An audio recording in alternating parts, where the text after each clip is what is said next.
হেমতাবাদের বাহারাইল রথ উৎসব কমিটির উদ্যোগে ঘটা করে আয়োজন করা হলো রথ উৎসবের।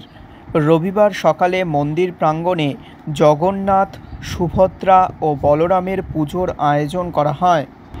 এরপর একটি সুসজ্জিত রথ বাহারাইল এলাকা পরিক্রমা করে। এবছর এই রথ উৎসবের ষষ্ঠ বর্ষ। রথ উপলক্ষে এলাকার বাসিন্দাদের মধ্যে প্রসাদও বিতরণ করা হয়।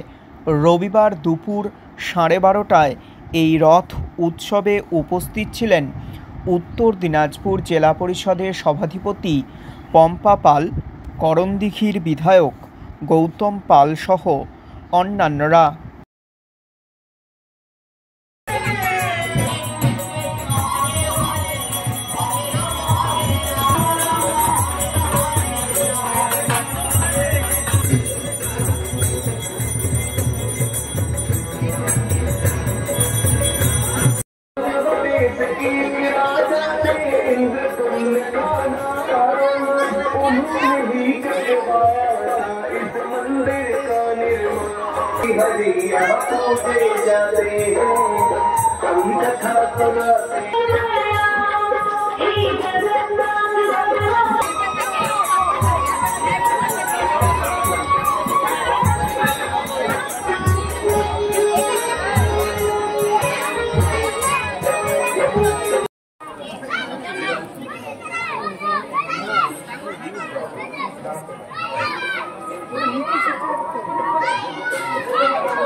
लगाना चाहिए।